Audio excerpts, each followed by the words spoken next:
Tyrese Halliburton took a team to Game 7 of the NBA Finals that on paper had no business being there. 7 minutes into the game, he was on fire with 9 points, all three-pointers, and it was looking like a legacy-changing moment. Game was tied 16-16. Then he catches the ball at the top of the key and collapses. Right away, we knew something was off. He smacked the floor in anger, and you could tell all the emotions he was going through by just looking at his face. The whole team surrounded him, and from then on, we haven't seen him on the court since.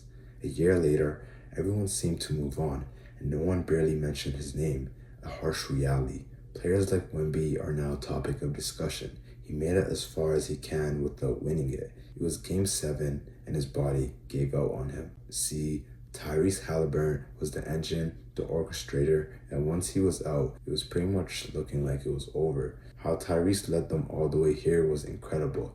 Pacers were standing at fourth in the East going in the playoffs and had a first-round matchup against the Bucks.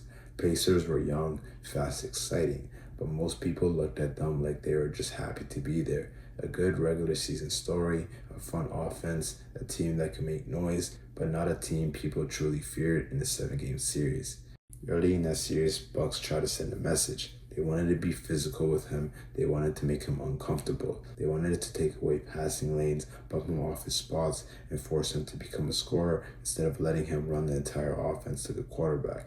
Because that's what makes Halliburton so dangerous. He beats you by making the right play over and over and over again until your defense breaks. He gets the ball at the top of the floor before you're set. He finds shooters in the corners. He was controlling the entire series. Against Milwaukee, Halliburton averaged 17.6 points, 11.6 assists, and 6.4 rebounds. Not just scoring, total control.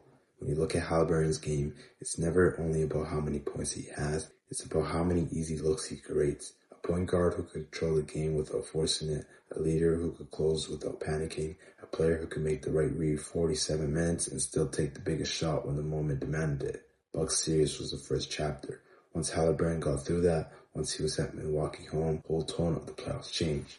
Pacers weren't just happy about being there. They had taken down Giannis. They took him.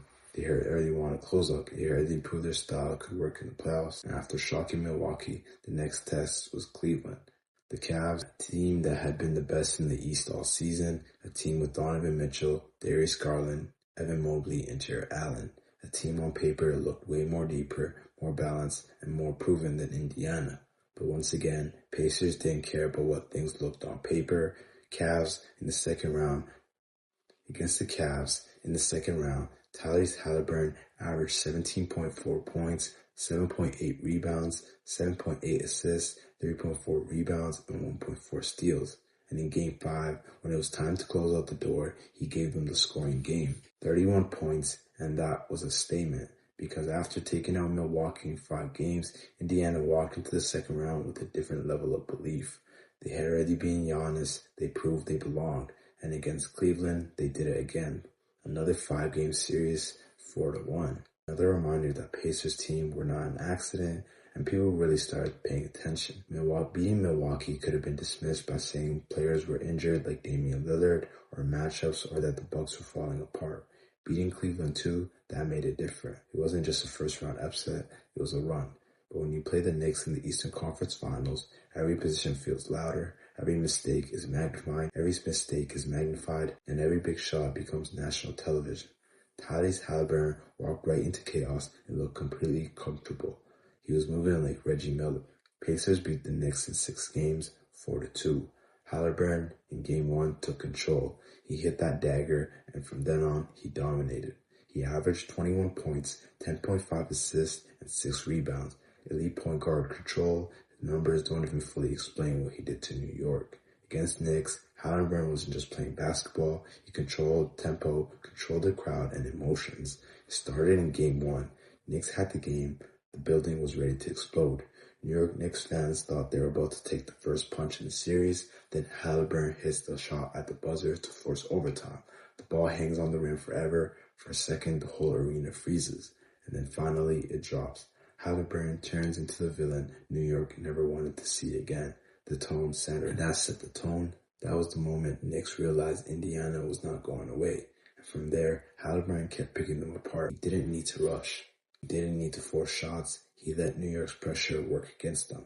If they trapped him, he found the open man. If they backed up, he walked into rhythm threes. If he overhelped, he punished them with passes to cutters, shooters, and bigs slipping to the rim. Knicks wanted to make it physical. Indiana made it fast. The Knicks wanted a grind, and Indiana turned it into chaos. He didn't just beat New York with scoring, he beat them with patience and IQ, making the right decision. By the end of the series, the Pacers had done what nobody expected. They were in the NBA Finals, not because of the biggest names or because they had the most hype. They had a team that believed, a coach that trusted, a point guard who kept rising every time the stage got bigger. Milwaukee, Cleveland, and New York beat all of them and just won it all. After every team he sent home, Tyrese Halliburton was finally standing on the biggest stage in basketball, the NBA Finals, one series away from finishing out one of the greatest underdog runs we've ever seen. NBA Finals versus the OKC Thunder. And this was the hardest matchup the entire run, because OKC wasn't just another good team. They were young, deep, athletic, and relentless. They had Shea playing like an MVP, Jalen Williams, they had Chet Holmgren. They had defenders everywhere. They had length, speed, pressure at almost every position. And still, Pacers pushed him to 7 games. His finals numbers were not the loudest of his playoff run. He averaged 14 points, 5.9 assists, and 4.6 rebounds against OKC. But this is where box scores stopped telling the full story, because at this point, Halliburton was not fully healthy. Fighting through pain and body injuries came Game 7, a moment where every player dreams about. And for the first 7 minutes, Tyrese Halliburton was about to create one of the greatest moments you've ever seen. 9 points, all threes, game was tied, and after all injuries,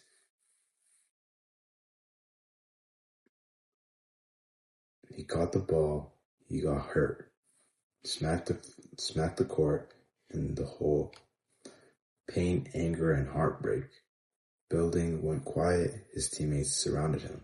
They battled. Indiana still fought. They still battled. They even kept the game close for a while. But without Halliburton, it felt like the soul of the team had been taken out the series. Because he was not their point guard, he was the rhythm, pace, confidence, and belief. Everything Indiana had become during the playoff run started with him. OKC did what great teams do. Took control. Shai Gilgeous-Alexander finished the job. Thunder won Game 7, 103-91. Captured the championship. For OKC, it was history. For Indiana, it was heartbreak. For Tyrese Halliburton, it became one of the coolest endings you could imagine. Even though Indiana did not win the championship, he took them as far as a player can possibly take a team without finishing the job. Game 7 of the finals against the best team in the league. For 7 minutes, it looked like the impossible might actually happen. Then it was gone. Just like that. The next season, Indiana Pacers was one of the worst teams in the league. And you could just tell that Tyrese Halliburton was really needed and how much of an impact